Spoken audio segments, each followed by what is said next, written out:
Today is Tuesday, August 20th, 2019. Coming up on Roland Martin Unfiltered, breaking news. The police chief in Philadelphia has resigned. We'll have all the details for you. Also on today's show, I'm going to deconstruct some comments made by former NFL player Marcellus Wiley regarding Kaepernick, Jay-Z, Eric Reed, and his girlfriend Nessa. What's up with this blackness test? Oh, y'all don't want to miss this. A recent poll shows that most voters think Donald Trump is a racist. Shocker. Not really. A leaked memo reveals a Republican strategy for dealing with mass shootings. It's to minimize white supremacy and blame Democrats. Yeah, that'll work. And what do you see this Tennessee lawmaker's takedown of a Tea Party leader who says he remembers being born? Really?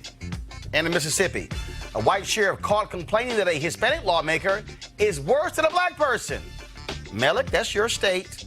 And in Michigan, police are apologizing to a black man who was stopped for looking at a white woman. Yes, in 2019. Not Emmett Till in Mississippi, but in 2019. And we'll show you a video she should have watched before she called the cops. Another crazy-ass white person we told you about is out of a job. I keep telling y'all, keep acting the fool. Y'all can end black unemployment. It's time to bring the funk on Roland Martin Unfiltered. Let's go. He's got it. Whatever the biz, he's on it. Whatever it is, he's got the scoop, the fact, the find. And when it breaks, he's right on time and it's rolling. Best believe he's knowing. Putting it down from sports to news to politics. With entertainment just for kicks, he's rolling.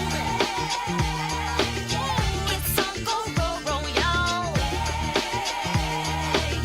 It's Roland Martin, yeah.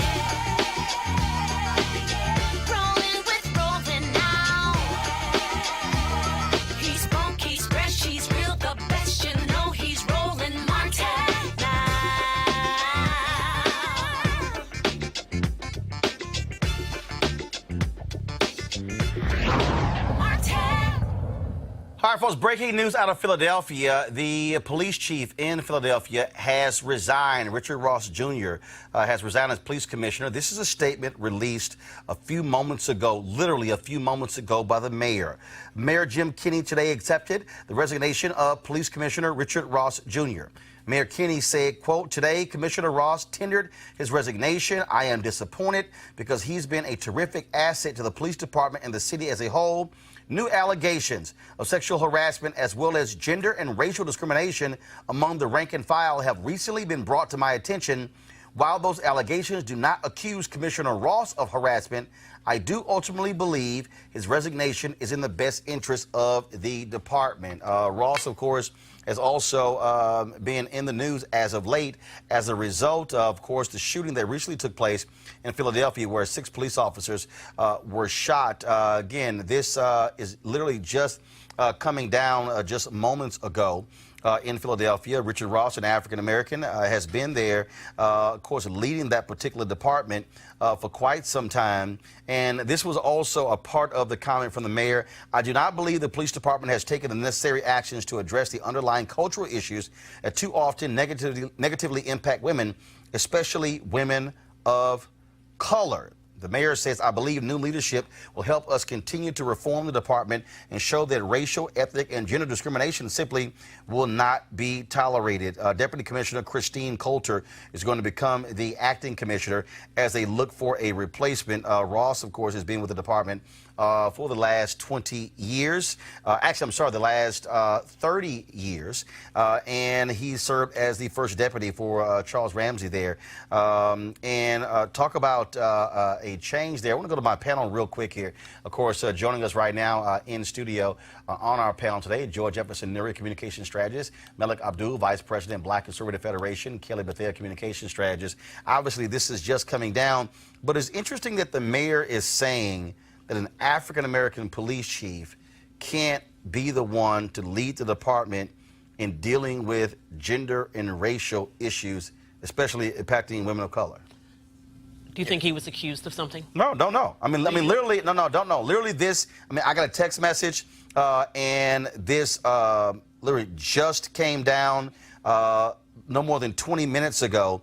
And again, so for the mayor to say undisclosed sexual harassment and discrimination allegations but not involving the police commissioner. Right. Okay, so I'm just trying to understand that. So I hate to guess on television, but I'm assuming that he didn't handle something well. That something is missing here. Several things have come down that he didn't handle well. Yeah. And there's a complaint. The mayor's getting ahead of it by letting him go now. Yeah. Right. Yeah, that's pretty much what I think. You know, when you were reading it, I was just saying to myself, wait a minute, what's going on here? You know, how is it that an African American commissioner lead. isn't able to lead? But I believe it's actually what you said. There must be something getting ready to happen, and he's getting out ahead of it. But it's pretty shocking, especially after what we've been hearing. Of course, you know, police departments all around the country, you know, have had their issues in dealing with, you know, how the treatment of black people, black and brown women. people. But this is pretty, and women, yeah. Kelly, according to this another report, BillyPen.com, it says Kenny, who appointed Ross in 2016, cited his administration's rollout of new sexual harassment policies to reform the city's historically bungled handling of misconduct cases, saying that the police department has had a long history of sexual misconduct scandals spanning decades. So with that in mind, this kind of makes sense, right? Because the police commissioner is, you know, in charge of all of that. So for that to occur under his watch and nothing be done about it, I mean, you know, sexual harassment is no small thing. That's a big deal. So for him to be fired, from what we know right now, it makes sense. Here's a broader statement. Go to my iPad, please. Last summer, the city implemented a new sexual harassment prevention policy and a series of internal reforms designed to prevent workplace discrimination and harassment throughout the government. While rolling out a new policy understandably takes time, I do not believe the police department has taken the necessary actions to address the underlying cultural issues that too often negatively impact women, especially women of color. I will be enlisting the help of an independent firm to investigate the recent allegations and to make recommendations to overcome, let's see here, sorry, ad pops up. That's what happens, to overcome some of the discrimination and harassment within the department. Yeah, see, With context, now it makes sense. Yeah, and But here's interesting though, because here's the first piece that jumps out. Okay, so you roll this thing out. 3 years ago. Well, no, he came on 3 years ago. You rolled the new policy out last summer. Then you have new allegations. But anyone concerned that a mayor makes the move solely based on allegations? I mean, you know about. I think just in the era that we're in, and we're really talking about getting out ahead of it, I think because of the era that we're in, it must be something getting ready to come out. And in this particular case, you know, the fact that they're actually focusing on women of color, because women of color aren't generally, well, I won't say the women of color aren't included when we're talking about workplace harassment. But they are. They often are not. Specified. So I think it actually makes sense, but it will be interesting to see what comes out of this, like what happened between the year, because if they just rolled it out last year and now he's being let go, clearly something happened. You know, I'm wondering, when is the election in Philadelphia? Is it this November or next November? How close are we to an election in Philadelphia? That's a good question, because the last one was Nutter, and then is this the one who replaced Nutter? Yes. So I don't remember the years. It could be this year. It could be this year, but I don't know. I have to look it up. And so I'm trying to see this Christine Coulter.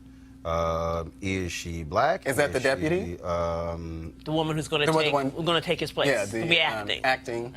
Yeah, they're. And I'm trying to. I'm dumping on their page here to actually see, and I'm not coming across. Put her name in images, maybe. No, I've already done that. Okay.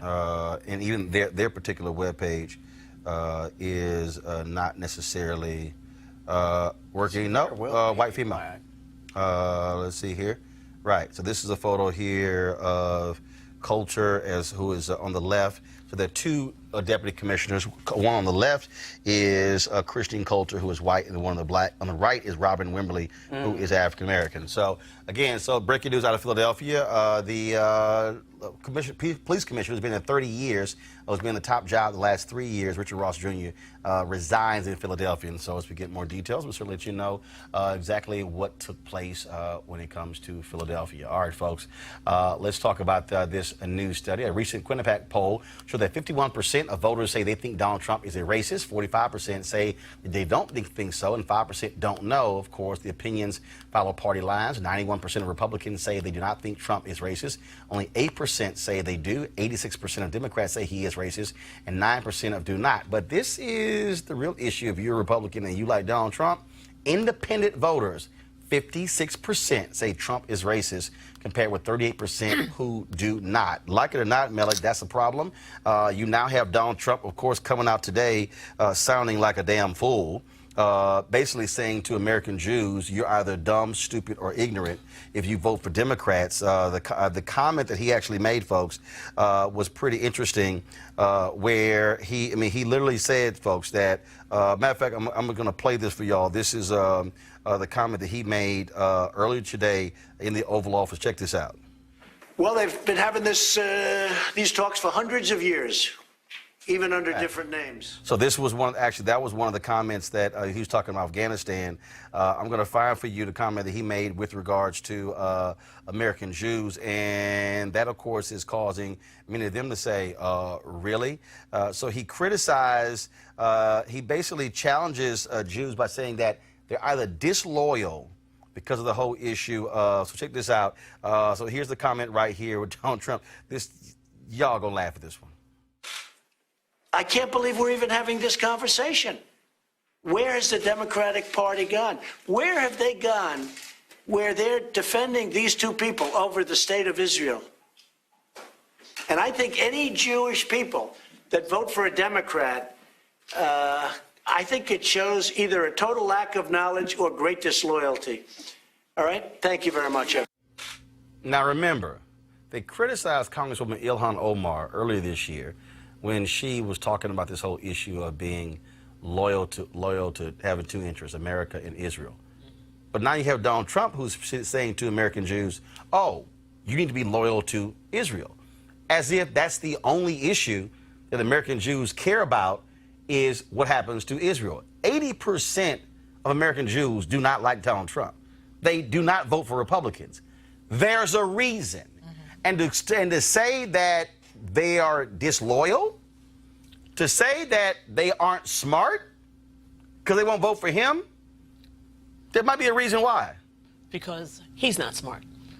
There is the same racism, the same injustice, the same brutality that African Americans faced in this country, so do and did Jews. Jews have an economic advantage overall, but not the entire religion. So they were never been welcomed in the Republican Party. Never been welcomed in the Republican Party until now, where we're now 56% of independents don't want Donald Trump or believe Donald Trump is a racist. And those kind of comments demeaning an entire religion because of the way they vote is part of the indication. But to say, basically, y'all ain't smart, no, that's why I keep trying to explain, Melik, black people are very smart. There's a reason why black people don't vote for Republicans. And Republicans give black people a damn good reason not to vote for them. Generation after generation after generation. Yes, the Republican Party definitely has a problem, a messaging problem as it relates to a lot of people, particularly we're talking about in this case blacks. But as someone... No, in case we're talking about Jews. I'm sorry, Jews. But, you know, this is the notion that an entire body of people would be criticized for their voting decisions. That's not something that's just out of the norm. I do wish that the president would be much more careful with his words because, as I say, you know, I can't speak for the Jewish community, but as I've said on this show and as I continue to say, you know, when the president does things like this, it makes it very hard for us who are actually out there on the ground trying to convince people, trying to recruit people, trying to expand the conservative movement. It makes it very difficult, and we're talking about 56% of independents. You know, I don't know. You know, I can spin a lot of things, but I don't know exactly how you spin 56%. Sure, I can say, well, you know, some of those are the Joe Scarboroughs of the world, but I imagine that a lot of them are not. And, you know, it's one of those situations. He doesn't help himself, but also we're dealing in a media climate, you know, and cycles where, you know, if this is what you hear every day, then of course this is what you're going to believe. But as far as what his comments about Jews, I mean, yeah. Kelly, this is not about him watching his words. No. This is what he thinks. But not only this is what he feels. This is what he does. No, but not only that, like when you said that he needs to watch his words, no, he knows exactly what's coming out of his mouth because what's coming out of his mouth is appealing to his base. So when you say things like that, for a normal person, yeah, sure, we should watch our words when we talk about things like this. But when it comes to Donald Trump, well, frankly, we have, 4 years of history here saying that he's not normal. But to comment on the loyalty bit that he said, I don't think he was talking necessarily about loyalty to Israel. I think he was talking about loyalty to Netanyahu. He was talking about loyalty towards the conservative right of Israel. But there are a lot of Jewish people in this country who side with those who are fighting in the West Bank. There are plenty of Jewish people in this country who actually empathize and stand with Ilhan Omar and Tlaib. So for him to say that, this very binary concept of you're either with your people or you're not, I mean, it's stupid, like he is. But again, though, what he is saying is, we as Republicans, we've done more for Israel than anybody else, so therefore you should vote for us. But people who are Jewish are making a decision not solely based upon Israel. Mm-hmm. Just like black folks don't make a decision solely on one marker. Right. That's why Trump can run around saying, hey, First Step Act and low unemployment. And black people are like, that ain't the only thing we care about, player. Right. And that's what we're seeing here. And he is so clueless not to understand that. But it goes to show you the kind of person that he is. And then he's criticizing them. But this is the same guy who's headed the campaign to a group of Republican Jews. I don't need y'all money. Y'all can't control me. Yeah, can I just say very quickly, we have a lot of these discussions about things that Donald Trump says and he does it to appeal to his base. I really don't think that's it at all. Maybe a smaller element of that. But, I talk to people who really can truly be considered members of Donald Trump's base, and privately, of course, we have these conversations and they say, oh gosh, here he goes again. And these are not their core beliefs. So I don't know his comments about Jews. I don't know what his base gets out of it. Here is the problem with quietly. Mm-hmm. The problem with quietly is Adolf Hitler. Mm-hmm. There were people. No. There were people. No, let me finish. Hold up. Let me finish. This man is turning back the 20th century. He's erasing the 20th century with every single move. I am upset with the media that we don't talk enough about federal judges and how they're turning around things. We don't talk about the Environmental Protection Agency and how they're quietly turning around things. And even Mr. HUD thinks that affordable housing is some small house that you can put down somewhere and whole families can live in it in a house this big, and that's the answer to affordable housing. I think so many things are being reversed under the Trump administration that have nothing to do with Mueller, that have nothing to do with Russia, or they're being reversed quietly. And if there are people who consider themselves his followers, his base, his supporters, who quietly criticize, he gets to succeed. And it's not just his 4 years. Where he gets to succeed is my daughter's life and my grandchildren's life. And here's why you can't do this quietly. And here's why words matter. Go to my iPad, please. This is a tweet from Brad Heath, a Maryland man arrested on federal interstate threat charges after saying he wanted to exterminate Hispanics, wrote, quote, I thank God every day President Donald John Trump is president and that he will launch a racial war and crusade against people who aren't white. The reality, Melik, is that words do matter. They do. And when you are in a leadership position and the words that you speak are in alignment with white supremacists and white nationalists and they praise you for it, then, yes, your words do matter. And for the people out there who are Republicans, who still say, oh, I'm going to vote for him anyway, what they are essentially saying is, yeah, I can excuse his words for these other things. But to act as if his words do not matter, that is nonsensical. They do matter. Yeah, and I've never said that his words don't matter, and I've always, and we're having this discussion, I've always broadened the discussion to talk about how words matter in general. So whether anyone who has a public platform, your words matter. But who has a bigger platform than the person who occupies the Oval Office? Yes. He is not just the commander-in-chief. In this case, he is the communicator-in-chief. He is the troll in chief. He is the bully in chief.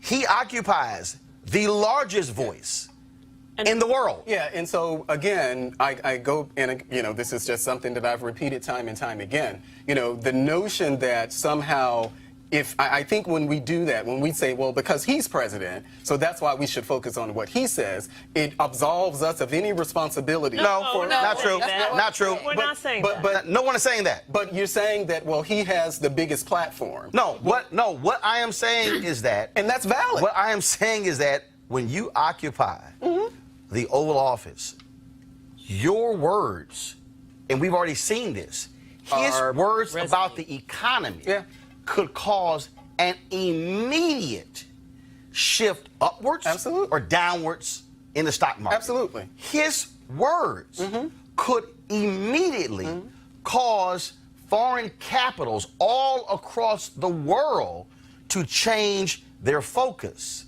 by virtue of a few words. We have seen presidents. Look, when Reagan joked off air about bombing Russia, the Russians scrambled fighter jets. It was a joke. So to act as if the words of a president are somehow on par with everyone else, no. Especially when you have a president who has weaponized Twitter to the point that he's done it.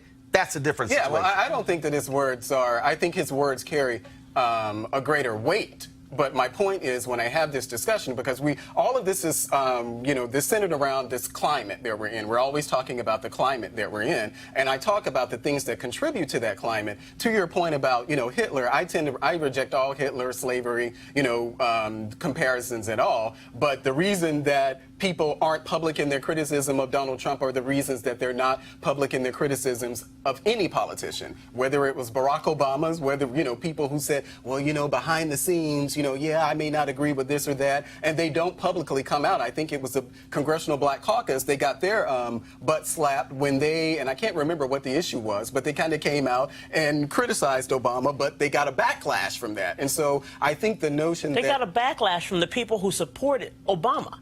They didn't get a backlash from Obama. No. They got a backlash from Obama's supporters. Obama didn't go on Twitter and demean the Congressional Black Caucus. But he didn't have to. We're talking about where you disagree with. We're talking about where you disagree with something that a president does. Bottom line here, you get to do that. People aren't going to publicly criticize him. Bottom line, they just aren't. Bottom line here, Kelly, Republicans are afraid to criticize Donald Trump because they're afraid to get criticized by him on Twitter. On Twitter. They're afraid to get blasted by him. That's why they are scared. They're also scared because, an election's coming up. And when you say words matter, specifically when it comes to the president, because his main, point of media is Twitter, the minute that he says anything, these politicians have to fall in line because otherwise they're just out.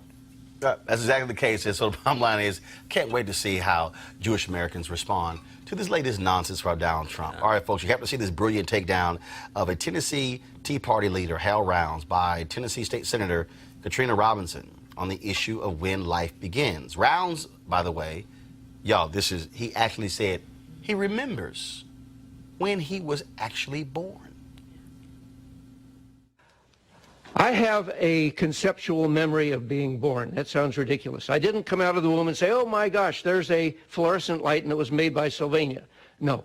In the womb, there was a sensation of compression and advancement against one side and another to this urgent pressure to burst out. And when I had this dream repeatedly through my youth, and one day I said, that's kind of like being born, and the dreams stopped. All right? I believe that the consciousness of the child is begun in the womb. And when you kill a child, you are killing a person who is not just aware of nothing, but of being a person. What the Tennessee statute is, 68-3-501. It's the Uniform Determination of Death Act. An individual, it says, who has sustained either irreversible cessation of circulatory functions, i.e. heartbeat, or 2, irreversible cessation of all functions of the entire brain, is dead, which means that the law presumes that if there is a brain functioning and a heart functioning, then life is functioning in the womb. You just said that heart functioning and brain functioning is life? Yeah. At what point in the womb does a fetus develop a fully developed brain and heart? Fully developed? Yes. Not until they're 20 years old. Let me go back. A fully functional brain and heart. I don't have the timeline for that, but I know that it is existing in there. That is the foundation of all the things that are added as it learns about the world outside the womb. Right, but your testimony was that a functioning heart and brain is life, correct? I did, yes. Okay. And at what point is that in a pregnancy? Leave that to the doctors, but it's way before what is considered viability by the Supreme Court. It's the end of the second trimester. I'm sorry? It's the end of the second trimester. The heart's beating way before that. It's the end of the second trimester, sir. I'm a nurse. What are you?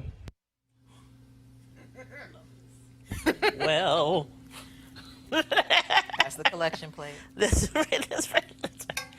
I think I'm a nurse. What are you? Is probably going to be right alongside of. It's above me me. now. It's about me now. Now, these are your people. These are your Do you people. remember when you were born? Don't put that on the Republican Party. Hold up, but he's a Republican. There is a, well, I can't speak for everyone. And hold up, but this was a hearing on an abortion bill that was in Tennessee, advanced by the Republican Party. I think that So wait a minute. So the Republicans in Tennessee put this guy in the witness chair. I think that there are discussions to be had, and there are valid discussions to be had about, at what point does a fetus, have a heartbeat, or, and I even think what the point that he made about the consciousness of a, well, he didn't even say child, a fetus. No, he said child. Oh, child. The consciousness of a child. I think that there are conversations that can be had about that. Maybe some of them are more philosophical than not, but No. But he said he remembered. But yeah, and that's the point that I was getting at. That's BS. That's just But hold up. But you have a nurse who's a state senator. Yeah. And then you got a crackpot who's testifying, and the Republicans were perfectly fine with the crackpot testifying. This to me was very similar to your girl Candace Owens testifying before Congress saying, white supremacy is a fallacy. White supremacy does not exist. Yeah, and they shouldn't have had her on that panel. They should. So why does your party keep putting up people who don't know a damn thing about the subject matter and then position themselves as experts? Well, I can't speak to what happened in Tennessee. It's definitely not something that I would have done. His point, that he remembers that, and I think he said, I can't think of the word that he used, but that he could. It's hard for anyone to conceive that you can remember what happened when you were in the womb. So he should have known, and if he actually said that to anyone else, because I can't imagine this is not something that he's repeated before. I can't imagine this is the first time. But for anyone to listen to that and just not say to him, "Oh, whoa, hold up, brother, what are you talking about here?" If he got that far to sit there and talk, somebody had to, come along and say something and approve of it. But I can't imagine they did not cringe when they heard that. They didn't cringe. You know what? I doubt very seriously they cringe. You know why? Because we've seen crackpots like him testify beforehand, and Republicans are like, well, I thank you for your honesty and your bravery, and thank you for being an American. Yeah, being brave for being we ignorant. can go down the line, Melik, of Republicans who reward stupidity like this. You know what bothers me the most? About Louis Gohmert is a member of the Republican Party from Texas. Steve King from Iowa. Right. I can name Mo Brooks from Alabama.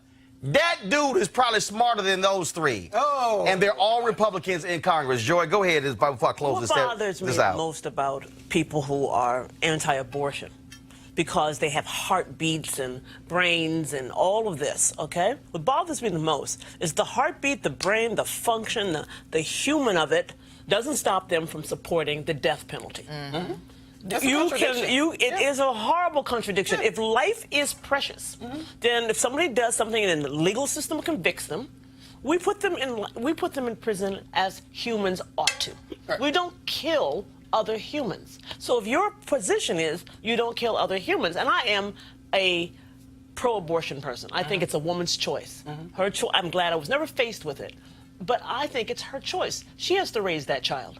So we're not willing to kill it on this end, but we're willing to kill it on this end. Yeah, but I think that actually exists on both sides, where people who are actually pro-choice, but also pro-death penalty. I know plenty of people who support the death penalty, Yeah, I got you. but they're pro-choice. I'm just saying, y'all might want to be a little that's smarter the with who nonsense. testifies. But then again, having smarter witnesses has never really been the Republican priority. Going to a break when we come back. I'm going to deconstruct Marcellus Wiley. He said some comments on his Fox Sports show with regards to Colin Kaepernick, Eric Reed, Jay-Z, and Colin's girlfriend Nessa. Ooh, that was quite interesting. I've got a few things to share. That's next on Roland Martin Unfiltered. You want to check out Roland Martin Unfiltered? YouTube.com/Roland S. Martin. And subscribe to our YouTube channel. There's only one daily digital show out here that keeps it black and keep it real. It's Roland Martin Unfiltered. See that name right there? Roland Martin Unfiltered. Like, share, and subscribe to our YouTube channel. That's YouTube.com/Roland S. Martin. And don't forget to turn on your notifications so when we go live, you'll know it. All right, folks, you've heard me talk a lot about marijuanastock.org. Why? Because I want to keep you informed of investment opportunities that make sense. We've all watched growth of the cannabis industry. A recent report by New Frontier Data estimates the global cannabis market at over $340 billion. And we know that marijuana legalization is sweeping the country state by state. We also know that marijuana has a good cousin, the hemp plant, with a much higher concentration of CBD. That means hemp gives you all the medical benefits of marijuana without getting you high. Until recently, hemp farming was practically illegal in the U.S. and heavily regulated by the DEA. However, the 2018 Farm Bill changed all of that, making it legal to grow hemp CBD in the U.S., thus creating one of the largest commodities worldwide. They, of course, need land to grow all of the plants, and that's where our good friends at 420 Real Estate come in. Their business model is simple. They buy land that supports hemp CBD grow operations and lease it to licensed, high-paying tenants. That's right, they are hemp CBD landlords, and you can get in on the action. My friends at 420 Real Estate decided to do something special for the Roland Martin Unfiltered family. Originally, the minimum investment level was $500. Right now, you can invest in this crowdfunding campaign for as little as $200. That's right, $200 up to $10,000. Again, this is a $340 billion industry that is still growing, and you can participate with as little as $200. To invest, go to marijuanastock.org. That's marijuanastock.org. Get in the game, and get in the game now.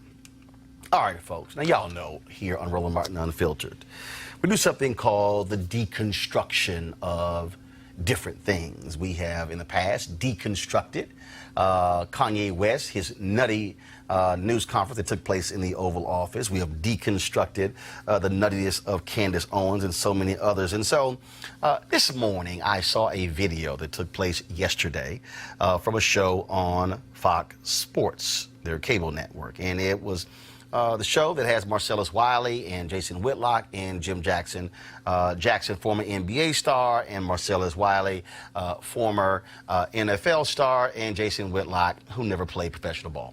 So we were watching this, and they were talking about this whole issue between Colin Kaepernick, Jay-Z, Eric Reed, and then Marcellus, who I really like. We've had Marcellus on the show. I think Marcellus is a very smart guy, graduated from an Ivy League school. But I think sometimes you can be so smart you're dumb when you come to a certain form of analysis. And so I was watching this video and was deeply disturbed by what I was hearing out of the mouth of Marcellus Wiley. So what we're going to do is we're going to play for you the segment. And y'all know how we do the deconstruction. We play the video, then I say stop, then I deconstruct, then we play some more, and then we deconstruct. So, class is in session. You can begin. One, Jay-Z told you what he thinks of Kaepernick truly through his actions. He didn't go to Kaepernick to say, can I? Should I? He just did it. You know why? As he said, we're beyond kneeling. Was this the beginning? You can keep kneeling. I'm going to take this baton from you as you're kneeling and now translate this into the two things that are most important in this whole conversation, which is the money and the power that can give the resources back to those who are underprivileged, underserved, and voiceless. And I think that's been lost right now because of Kaepernick and the gestures that him and Eric Reed and Nessa are all following. Here's the thing. Jay-Z is smart. You don't become Marcy Projects to billionaire and not be smart and have your spidey sense and can read this. And Jay-Z is guilty of giving Kaepernick a pass the same way I was guilty of giving him a pass. I was conflicted. From day one, I was against him kneeling. Because I said, get up and get those resources, because where we're from, your kneeling at kickoff has nothing to do with our situation unless you translate that, materialize it, and monetize it. Stop Jay-Z, right there. Now, first and foremost, Marcellus says that he was against Colin Kaepernick initially kneeling because he said, get up and get the resources. If anyone who actually followed any of this, the NFL's commitment to resources to fight social justice did not happen until after this thing blew up. It's not like the NFL said before a protest, hey, we're going to commit ourselves to spend upwards of $100 million fighting social justice. That was the response to the protest. So it's a little hard, Marcellus, for you to now say you were against the protest by Colin Kaepernick because you were saying go get those resources to help the community when the resources were not offered up prior to the protest. Press play. waited long enough and finally said, Lanny, step past this dude to get this right. This is an identity issue. You know why the identity of this movement has been lost? You know why the identity has been lost in this platform of kneeling, and what does it really mean? Because the identity of those who are leading it has always been in question. Let's keep it 1,000 up here, because my past is hot. My past has expired for this. The past has expired. I've been going back and forth with this from day one at ESPN. Let's go. Kaepernick comes from a situation where he's never felt the full weight of these injustices. This is a mixed race guy who was raised by a white family from Wisconsin to Central California. Respect. That does not disqualify you. Stop. Now, he said the identity. He then says that Colin Kaepernick was raised by he's mixed race and raised by a white couple. He says Wisconsin. Do y'all know where Colin Kaepernick was born? Milwaukee. Do y'all know the history of Milwaukee and its police department with police brutality? Do you understand the poverty rates that exist in Milwaukee? It is arguably the poorest city in America. Certain states, certain reports have shown that per capita, it is in the top 3 of the poorest in the country. So what you hear Marcellus say, and I need to unpack this, what he's saying is, well, you really can't trust Colin Kaepernick to be authentic about these issues because he is not a full African American. How can you somehow be someone to speak to these issues and you are not a full African American? Listen carefully. What you're hearing is a purity test, a black purity test. Continue. But when you make missteps and miscalculations, it comes back into play. And he never spoke on this when Black Lives Matters movement was at its height. Think about it, 2013, 2014, Ferguson, when Jay-Z is bailing prisoners out and doing protesters out and taking pictures and supporting Trayvon Martin and that family. What was Kaepernick? You know who he was? Taking his shirt off, bruh. I knew Kaepernick back then.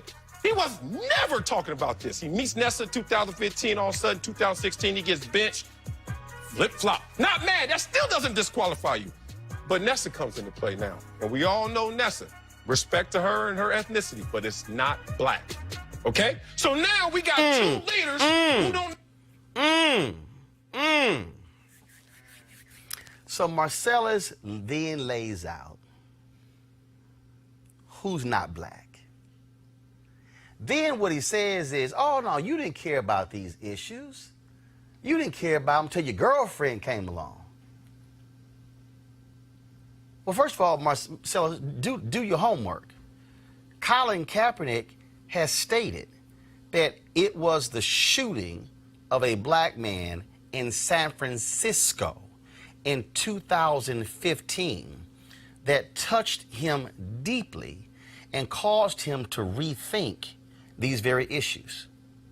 Now, see, it's very interesting to listen to Marcellus talk about Colin Kaepernick and somebody who hasn't experienced the full weight of these issues. Later in this interview, you're going to hear Marcellus Wiley talk about him growing up in Harlem and experiencing these things and what happened. Oh, that's very curious, Marcellus. Because, see, Marcellus Wiley, y'all, was drafted in the NFL in April of 1997. He spent 10 years in the NFL. Do y'all know what happened on August 9th, 1997 in Marcellus Wiley's New York? That's when Abner Louima was brutally beaten and sodomized by NYPD police officers. Can y'all please show me the evidence of Marcellus Wiley saying a word? Can you show me the evidence of Marcellus Wiley standing with the activists in 1997 who took to the streets to protest Abner Louima being beaten and destroyed by the cops? Oh, but let's fast forward 2 years. February 4th, 1999. Do y'all remember Amadou Diallo? A black immigrant who was shot 41 times by NYPD. I recall they said he was reaching for a gun when it actually was his wallet. I'm sorry. If the evidence is there, please, by all means, show me where Marcellus Wiley used his platform to stand up and call for justice for the cops in his beloved New York City who shot and killed Amadou Diallo in 1999.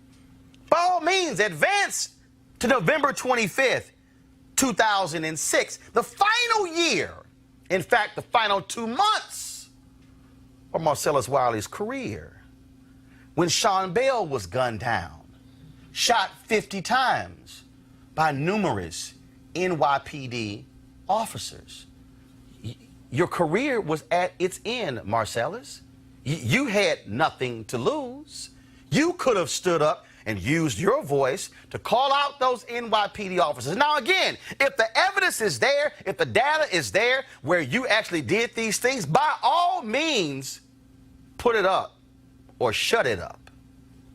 So you're questioning Colin Kaepernick because he's biracial? Because he chose to take a knee?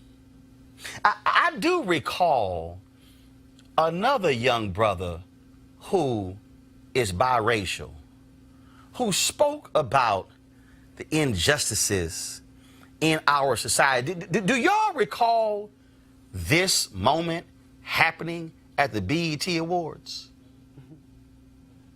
Before we get into it, I just want to say, I brought my parents out tonight. I just want to thank them for being here, for teaching me to focus on comprehension over career, that they make sure I learn what the schools were afraid. Leave it right there. Now go back to the frame. I see a white woman and a black man. Jesse Williams, the actor on Grey's Anatomy, honored at the BET Awards for his fight for social justice. Jesse Williams is a biracial man. Jesse Williams wasn't raised in the hood, Marcellus.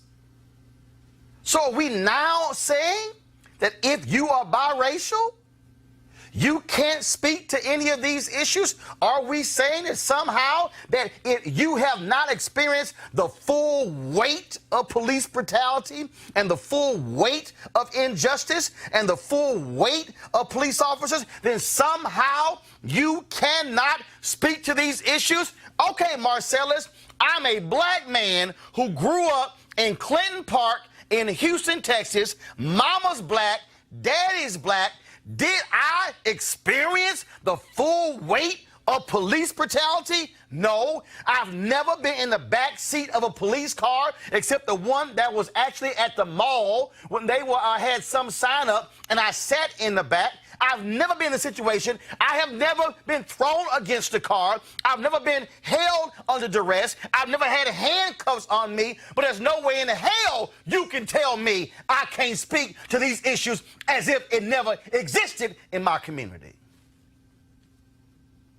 How can you sit there on a national platform and establish a purity test as to who can speak to the issues affecting our society? How can you do that? Anybody who understands American history knows full well it is filled with individuals who are not black, but who have stood up for various issues. We understand there were white abolitionists. We understand that there were preachers during the civil rights movement there were politicians who were black and who were Jewish and who were white and who were Episcopal and Pentecostal, who LBJ called on to put pressure on Republicans and Southern Democrats to support the 64 Civil Rights Act and the 65 Voting Rights Act and the 68 Fair Housing Act. Are we somehow to suggest that their work didn't mean anything? Oh, please, by all means, go read Howard Zinn's book, who was one of the 2 adult supervisors who helped SNCC. It was Ella Baker and Howard Zinn. Zinn. Look it up if you need to. Who wrote a book on these new abolitionists who were within SNCC. He was a white man. So are we somehow saying he didn't matter? Are we somehow saying that James Reed, who was beaten in Selma, didn't matter? Are we saying Viola Liuzzo, a white woman from Michigan, who could have stayed at her home with her family, but who traveled down to Alabama to help sign black folks to register to vote, whose head was blown off on the side of the road, returning from Montgomery back to Selma on the day Dr. King gave that speech on the steps of the Montgomery Capitol? Are we somehow supposed to say they don't matter? Oh, but they do. So what's up with this black purity test? And then the question, his girlfriend? To somehow say, oh, he got with Nessa, and all of a sudden, he began to change. Well, Marcellus, praise the Lord, because, see, I can show you. In fact, since you want to go there, let me give you some history, Marcellus. And again, I like you, Marcellus. I think you're a smart guy. I think you got way more sense than Jason Whitlock. But let me tell you what Andrew Young told me, since you want to question Colin Kaepernick's girlfriend for the impact she had on Colin Kaepernick. Andrew Young told me this story, and I'll be happy to give you the videotape. Andrew Young said they were in New York. They had moved into a new apartment. He had a job as producing in television. They had gotten a new place and curtains and everything. And all of a sudden, a phone call came in. We need you down south. And they were watching television. And they were looking at all the injustices happening down south. And Andrew Young's wife said, it's time for us to go. Andrew Young said, go where? She said, it's time for us to go back home. So you got to understand, Marcellus, Andrew Young was from New Orleans. He experienced the depths of Jim Crow segregation. Andrew Young said, wait a minute, baby, hold up. We just got here. We got us a new apartment. Baby got you some new drapes. Everything is good. She says, well, you can stay here, but I'm going. See, Marcellus, Andrew Young, Ambassador Andrew Young, Mayor Andrew Young, Congressman Andrew Young, philanthropist Andrew Young, told me that the reason they were able to withstand Jim Crow, it was because the black women who they were married to would not allow them to quit the movement. Andrew Young said out of his own mouth, Marcellus, that it was the women who put the pressure and say, y'all are going to stay with it and you're going to keep fighting. So you don't sit here and criticize Colin Kaepernick's girlfriend when the history shows it was women who stood behind their men and say, baby, you stand up for what's right. So I won't criticize a woman for encouraging him and loving him and supporting him. But you present that somehow as a sign of weakness. Press play. Even feel the weight of the consequences. So guess what you are allowed to do right now? Preach. Have convenience. Ain't no cosmetics here, bro. When I'm in Compton, when I'm in South Central and Harlem, that's my childhood to manhood, 0 to 22 years old. Those 3 places. I know what it feels like. When you're talking to Jay-Z, who's been through Marcy Projects, Brooklyn, and all his successes, he's seen this. We both said, go, Kaepernick, go, and let the cause blindly support the man. But the character is now coming to question. And then now Eric Reed is taking it and giving them cover. Eric Reed is taking Kenny Stills, another guy. Respect, guys. Another mixed race individual who's not felt the full weight of this. So when you want to take this move, see, now we back. See, y'all see what's going on. Another mixed race individual who's not felt the full force of this. Fine, Marcellus, show me the evidence of you using your platform to call out these issues. Show me the evidence of you standing up and speaking against police brutality and calling out injustices. Please show me the evidence as opposed to you sitting here pontificating on television saying what they are actually doing. Press play. movement. And I hate to play the race card against my own race. Usually you play the race card against other races, right? But when I have to see these missteps and these issues all manifest, I get back to the identity of those who are leading it, which has always been in question. And now Jay-Z has answered that question. Come back. Let somebody who... Now, first of all, the identity has never been in question. We've known who Colin Kaepernick is. We know that Nessa, her folks, are from Egypt, and she's also Muslim. I'm sorry, but are you trying to somehow suggest that they can't be aware of these issues and speak to these issues? I do know of somebody who was with a white mama and a Kenyan daddy who actually pushed a bill that dealt with police accountability in Chicago. Are we trying to say that the things that President Barack Obama did and things that State Senator Barack Obama did and U.S. Senator Barack Obama did are called into question because, oh, he's not fully black? Are we trying to say that there are identity issues? Is that what we really are trying to say? So are we trying to say that Jay-Z is blacker because Jay-Z grew up in the projects and he saw these things? So is that what we're really trying to do here? Are we somehow trying to minimize what Colin Kaepernick was speaking about when he has articulated exactly why he did it? Press play. Really knows what this is about?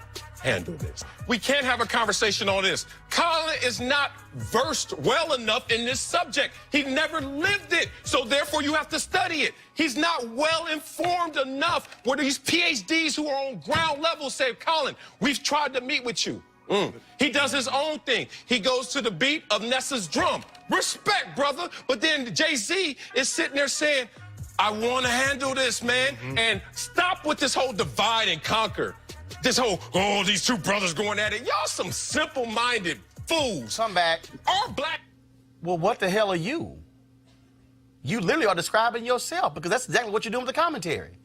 You're literally trashing Colin Kaepernick and his girlfriend. You're basically saying that he's a simpleton and somehow he can't think for himself. You literally just say on national television he doesn't have the intellectual capacity to understand the depths of these issues when Colin Kaepernick has actually been involved with Know Your Rights camps all across the country. Colin, you said he beats to his, he going to his old drum. Yeah, he does. He's actually been putting in the work, putting his money where his mouth is. Now, I've also been critical because I think Colin Kaepernick should be speaking out more. I believe that he should be doing interviews, should be articulating exactly where we are, but that's simply not his style. Do you know who also styled it up, that also was the same way? Dr. James Lawson, the man behind the Nashville movement, the man who called King to come to Memphis. When I interviewed him, see, Marcellus, I'm not just somebody sitting on television talking about these issues. I'm somebody who's talked to the very people who have been involved in these things. So maybe you right now are operating outside your depths, like you criticizing Colin Kaepernick. James Lawson said it wasn't my role to be on the front row. My job was in the back of the church. He said, because somebody got to be the one behind the scenes.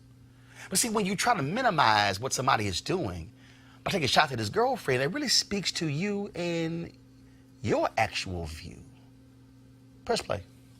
Experience is not monolithic, brother. So Jay-Z can do his way, and Colin, you can do it your way. But brother, we have seen your way, and we don't know what your leadership looks like because you're voiceless. You are voiceless in your own message, just like the people who are powerless are voiceless in our society. So now Jay-Z is saying, I'm going to translate this, since I know what it feels like if this didn't work right for me. So now you look at this entire situation and you have to address the characters of the individuals because of what is happening in front of us.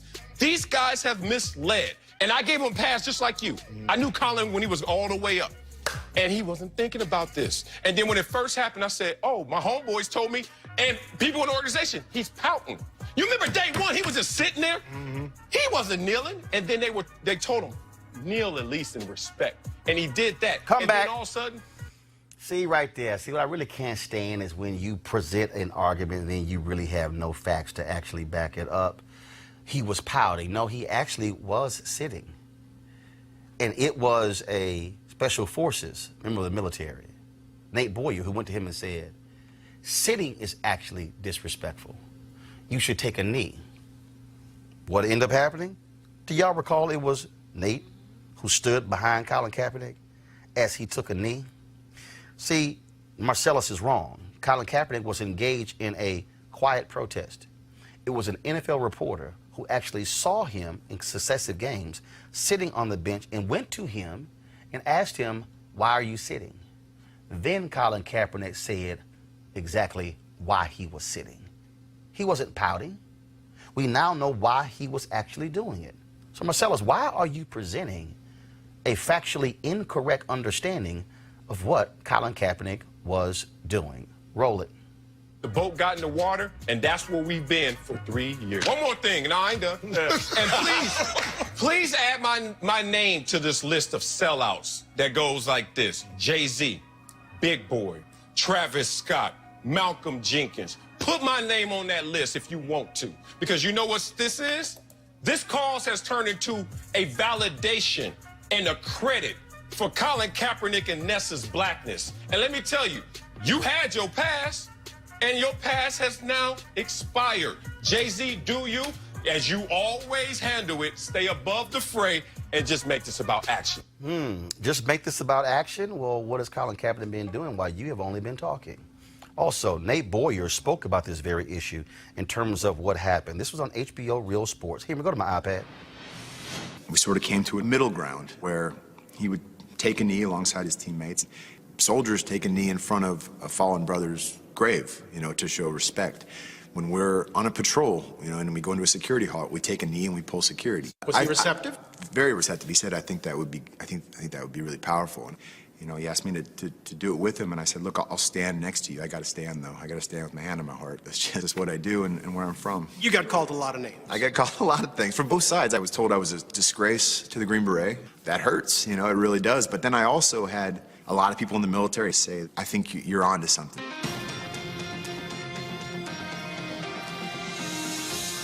So what you just heard completely is a counter to what Marcellus actually said. Then he talked about Jay-Z's part. See, here's the real issue that happened with Jay-Z in the NFL that really was a problem here. And nobody wants to admit this. In the announcement they made, they laid out all the entertainment stuff. They talked about halftime show. They talked about soundtracks. They talked about live albums. What did you hear on the social justice side? All you heard was, we're going to do some stuff on the social justice side. What you heard was this clearly articulated entertainment plan that was well thought out. On the social justice piece, you didn't hear much. And that was the problem. See, there are a lot of people who I've talked to who have no issue with JC doing what he's doing. But see, the problem is, don't make it an announcement about entertainment and social justice when the whole announcement is about entertainment and ain't no social justice. Did y'all hear anything where they articulate exactly what they're going to be doing on social justice? Did any of y'all hear anything? Did y'all hear anything? Just a little small. I don't recall hearing anything substantive. No. See, this is what happens. So the problem is really your rollout. The problem is how Rock Nation and Jay-Z, how y'all rolled it out. That's why you're getting criticized, because you had no substance behind it. Entertainment and no substance.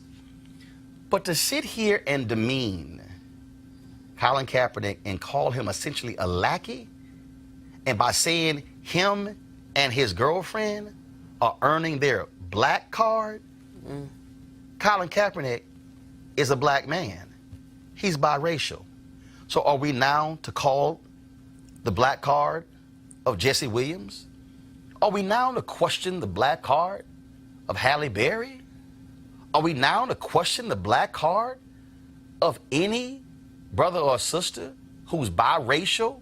Are we really going to play that game, Marcellus? Because see, if we're going to play that game, we can play another game. We can play the game of a whole bunch of authentic Negroes who don't say a damn thing. If we really want to play that game, let's discuss authentic black people who don't speak up. If we really want to play that game, let's talk about authentic black people who are not doing stuff in their communities. To suggest that Colin Kaepernick has done nothing is a blatant lie. And to say it on television is dead wrong. Marcellus, you are absolutely wrong. As you said, playing the race card. What the hell was that? It was shameful. It was despicable. And it was pathetic television. And yeah, you should apologize for it. Because see, this is not about blackness and who's blacker. What this is about is a man who said he saw the injustice of a shooting in San Francisco. And you know what, Marcellus? Jenna 6 happened in 2006 when you were playing in the NFL. Did you say anything about that? See, I don't question like you did. Where was he with Black Lives Matter? Everybody don't arrive at the destination at the same time, Marcellus. There are some people who talk about it early. There are other people who actually bring it up later. See, I'm not concerned when you came to the conclusion to fight social justice. I'm happy when somebody arrived at that conclusion. And here's what I do know, Marcellus Wiley, that a 26-year-old Colin Kaepernick had the audacity and the unmitigated gall to take a seat and to take a knee because he felt that there was a cause bigger. When you were 26 in the NFL, what did you do? Being so authentically black, being somebody who has felt the weight of all of this, being somebody who was from Harlem, what did you do when you had the opportunity to use your NFL platform to raise the issue? The silence because you did nothing. You only focused on football. So I appreciate a Colin Kaepernick. I appreciate a Kenny Stills. I appreciate an Eric Reed and numerous others. And oh, by the way, when you talked about these things don't matter and all things along those lines, and you know you're agreeing with Jay-Z, it's time to stop protesting. Since I'm a reader, let me help you out. You need to get this book. Jason Whitlock, you can get it too. This book, y'all, is called Operation Breadbasket, an untold story of civil rights in Chicago, 1966 to 1971, by Martin L. Depp. And do you know what Martin says in this book, Marcellus? He says there were numerous times when they made announcements against companies who they were protesting, and then the announcement called off the protest, and then they discovered that the company reneged on what they agreed to, and they had to go back to the picket lines. He says in here numerous times when they had negotiated to add black produced products to the book to the shelves, when they negotiated for the stores to bank with black banks, when they agreed to hire black managers, companies reneged. So guess what they did? They went back to protesting. So when Jay-Z said, kneeling, it's time to end kneeling, and now it's time to do the work, no. You keep the pressure up until they show sustained action. What the NFL is just like High-Low Foods and just like these other companies in here who wanted the protest to end, what they'll do is they'll come to an agreement to tamp everything down and go back to business as usual. But Dr. King and Operation Breadbasket, taken over by Reverend Jesse Jackson Sr., led by him in Chicago, but they understood, and Martin says it in this book, Marcellus, the biggest mistake that they made was they didn't have adequate follow-up to the covenants signed with these companies. This is history. And so for the people who say keep protesting, that's meant to keep the pressure on. That's meant to keep the attention on. And maybe 5 years from now, Marcellus, and we look back and we see sustained leadership from the NFL, then we can say the protest can end because it was job well done. But you might want to read a little history, Marcellus, because here's the piece. I didn't play football, but I damn sure know a whole lot about black liberation. And your questioning the blackness of Colin Kaepernick is a shameful display on television, and it was wrong. Going to a break. We'll be back on Roland Martin Unfiltered in just a moment. Hey fam, I want you to like, share, and subscribe to our YouTube channel, youtube.com/Roland S. Martin. And don't forget to turn on your notifications. All right, let's go to our panel here. What are your thoughts? I mean, because this, it greatly bothered me, obviously, when I saw that. Well, you know, I think as a communication strategist, I know when we're mounting a campaign, we go out and we get influencers or, you know, we call it surrogates, who are taught the party line, who are told to say something so they can have all these different platforms to spread a word. Most surrogates are paid.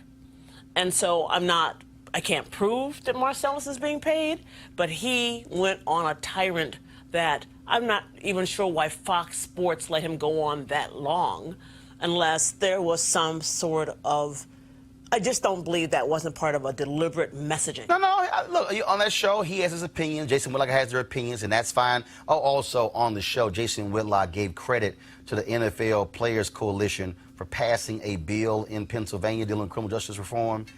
You might want to do a better research on that one. I actually reached out to a state senator who was involved in that, who told me that they did come to the state capitol, Harrisburg, and talk to legislators about the bill, but the bill had already been advanced in the Pennsylvania legislature, and so you can't give them credit for a bill that they did not sponsor, Jason.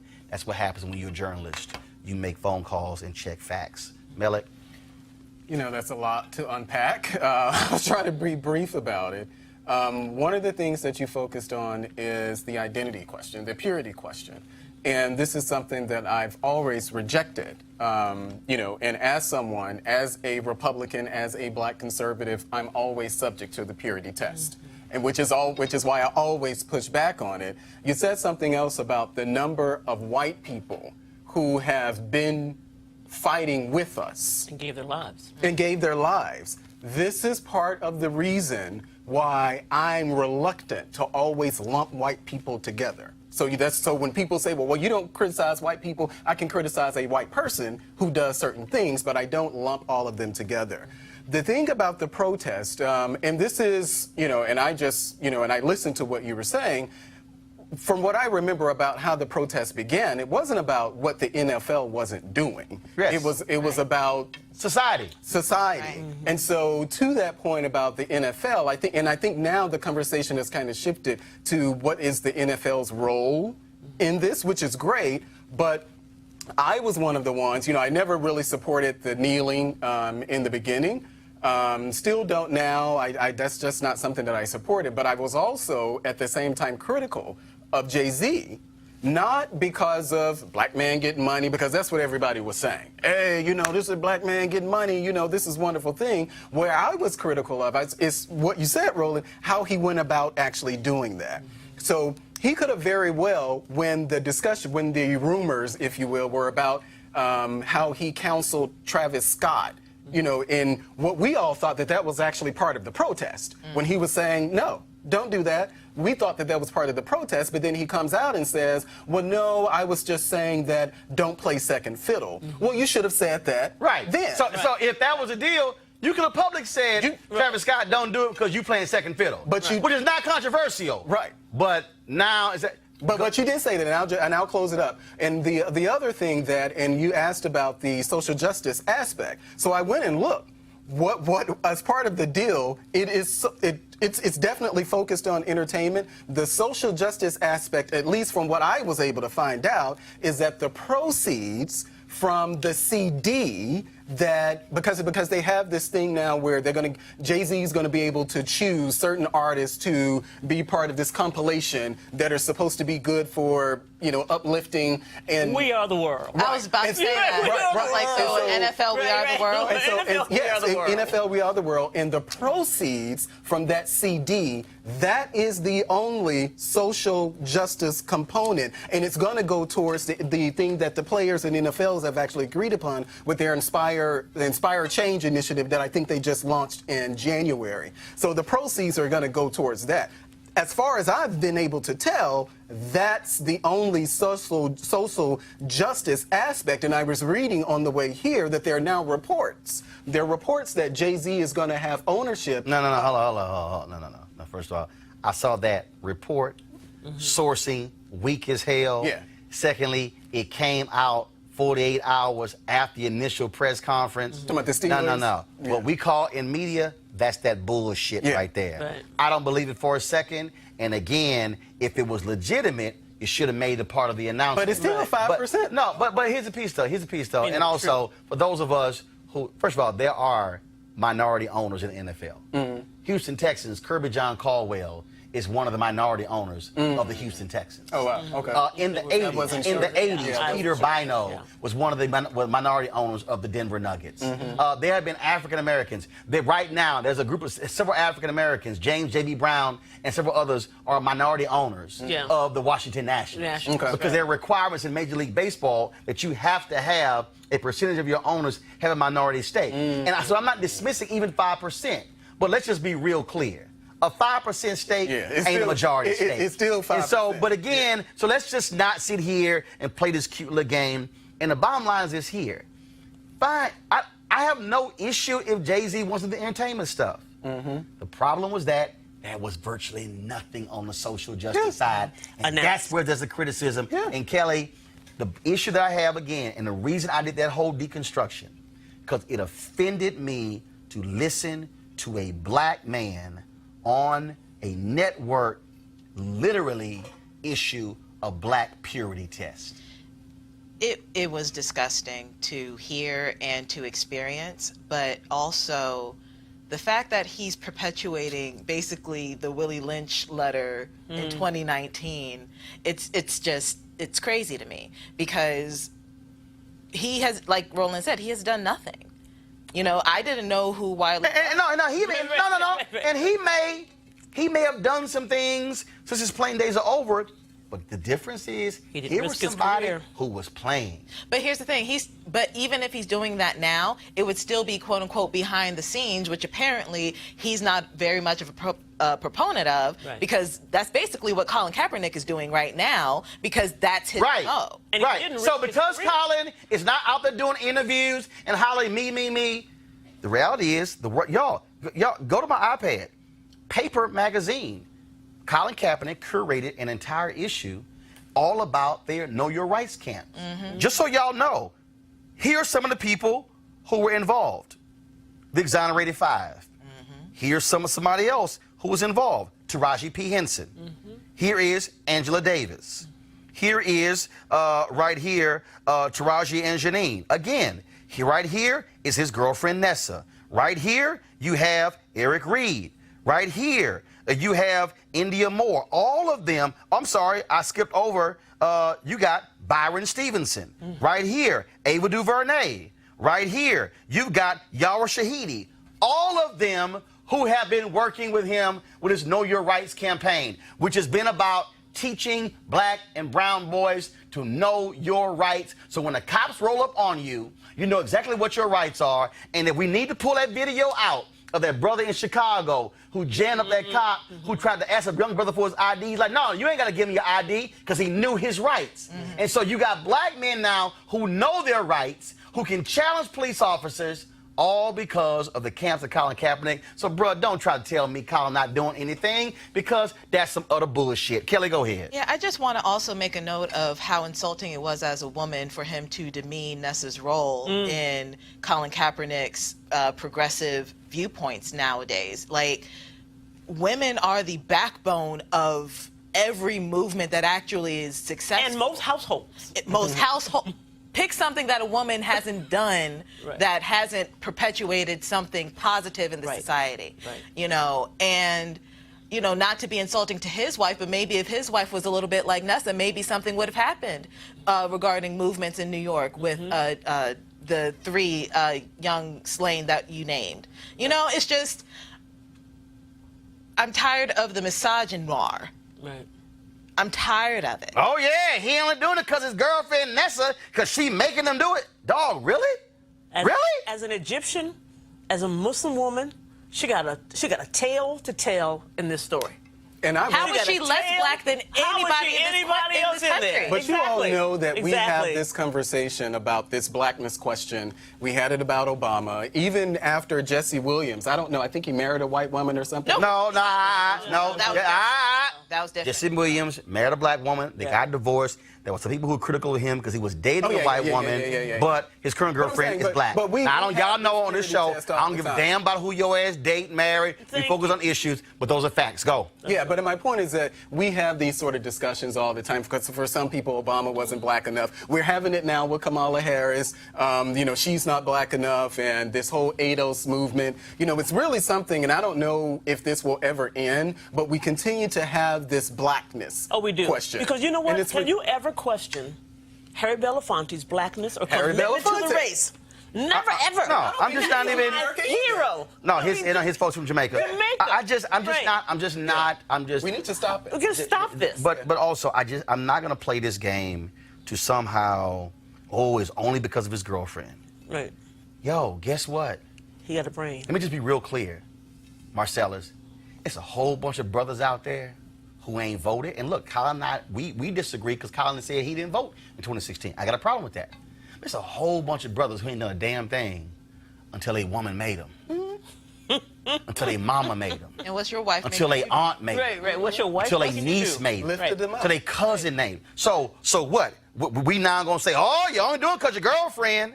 And? See, that's that bullshit right there. You chose- and I'm gonna call bullshit on bullshit. Because that's what it is. That's what it is. And so I'm just not, I mean, again, though. So here's the deal. You can disagree with Colin Kaepernick all you want to. You can say, hey, they should be criticizing Jay-Z. But don't play the game by diminishing what he's done to gestures. That's all they've done. It's a gesture. And they're doing this to get their black card. Because you know what? He's dropped more than $1 million of his own money on stuff. They putting up, not shutting up. Now, again, I think Colin should be speaking out more. Yes. I think we need to hear more from Colin beyond Instagram and Twitter.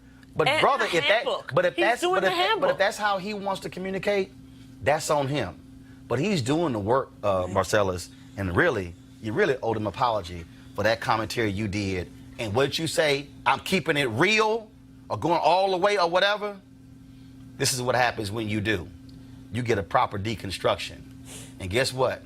Don't even attempt to question my blackness. Roland Martin Unfiltered, back in a moment. You want to support Roland Martin Unfiltered? Be sure to join our Bring the Funk fan club. Every dollar that you give to us supports our daily digital show. There's only one daily digital show out here that keeps it black and keep it real as Roland Martin Unfiltered. Support the Roland Martin Unfiltered daily digital show by going to RolandMartinUnfiltered.com. Our goal is to get 20,000 of our fans contributing $50 each for the whole year. You can make this possible. RolandMartinUnfiltered.com. All right, folks, Life Luck Jazz is the experience of a lifetime delivering top-notch music in an upscale destination. The week-long event is held at the Omnia Day Club Los Cabos, which is nestled on the Sea of Cortez in the celebrity playground of Los Cabos, Mexico. The Life Luck Jazz experience offers the ultimate getaway for discerning jazz aficionados by pairing an upscale international destination with luxury accommodations, fine haute cuisine, top-shelf libations, breathtaking golf, exhilarating spa, health and wellness options, and much more, while showcasing some of the biggest names in entertainment. The second annual Life Lux Jazz Experience continues to build upon its success and heritage with Jazzing Around Los Cabos, a celebratory expansion of accomplishing its goal of sharing all the finest the destination has to offer, including daytime excursions and many concerts, including the Spirit of Jazz Gospel Brunch and Jazz Sunset Cruise. Confirmed guests, comedian actor Mark Curry, along with Gerald Albright, Alex Bouillon, Raul Madan, Incognito, Pieces of a Dream, My Man Kirk Whalum, Average White Band, Donnie McClurkin, Shalea, Roy Ayers, Tom Brown, Ronnie Laws, and Ernest Quarles. For more information, visit the website at lifeluxjazz.com, lifeluxjazz.com, and I'll also be broadcasting my show from there. All right, folks, so that's it for today. There's a bunch of stuff I did not get to. Did not expect to go as long as I did with that deconstruction, but I simply felt it was needed. To support Roland Martin Unfiltered, please go to RolandMartinUnfiltered.com. Every dollar you give goes to support this show, the shows that we do. Of course, we've been on the road a lot of the last month. Of course, I'll be in studio for the next couple of weeks, and then we'll be back on the road in September. And so we're certainly looking forward. Also, folks, don't forget, beginning tomorrow, we're going to start the countdown to the 6th and final season of Power. So tomorrow, we're hearing from Lorenz Tate and Rotimi.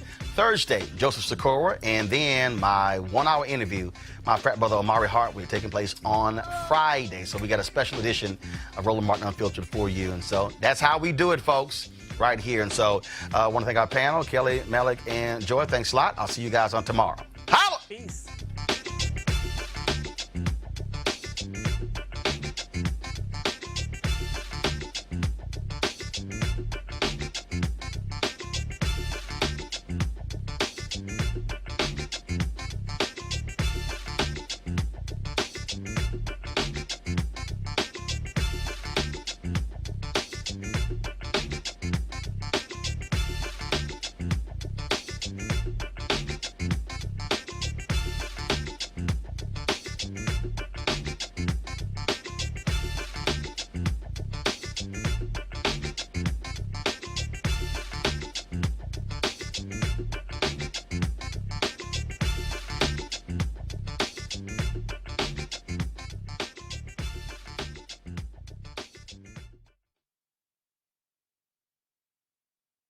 You want to support Roland Martin Unfiltered? Be sure to join our Bring the Funk fan club. Every dollar that you give to us supports our daily digital show. There's only one daily digital show out here that keeps it black and keep it real as Roland Martin Unfiltered. Support the Roland Martin Unfiltered daily digital show by going to RolandMartinUnfiltered.com. Our goal is to get 20,000 of our fans contributing $50 each for the whole year. You can make this possible. RolandMartinUnfiltered.com. This is Diala Riddle, and you're watching Roland Martin Unfiltered. Stay woke. This is Director X, the director of Superfly on the red carpet, or the black carpet. And you're watching Roland Martin, Unfiltered. Yo, what up, y'all? This is Jay Ellis, and you're watching Roland Martin Unfiltered. Hi, I'm Chaley Rose, and you're watching Roland Martin Unfiltered. I'm Lex Scott Davis, and you are watching Roland Martin Unfiltered. Hey, what's up, y'all? It's your boy Jacob Lattimore, and you're now watching Roland Martin right now.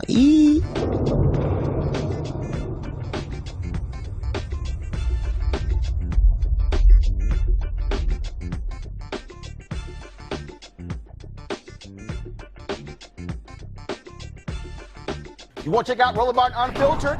YouTube.com/Roland S. Martin. And subscribe to our YouTube channel. There's only one daily digital show out here that keeps it black and keep it real. It's Roland Martin Unfiltered. See that name right there? Roland Martin Unfiltered. Like, share, and subscribe to our YouTube channel. That's YouTube.com/Roland S. Martin. And don't forget to turn on your notifications so when we go live, you'll know it. Hey fam, want to check out Roland Martin Unfiltered, the blackest show on all of digital, cable, and broadcast. Check out our audio podcast. There's only one daily digital show out here that keeps it black and keep it real. It's Roland Martin Unfiltered. Press play.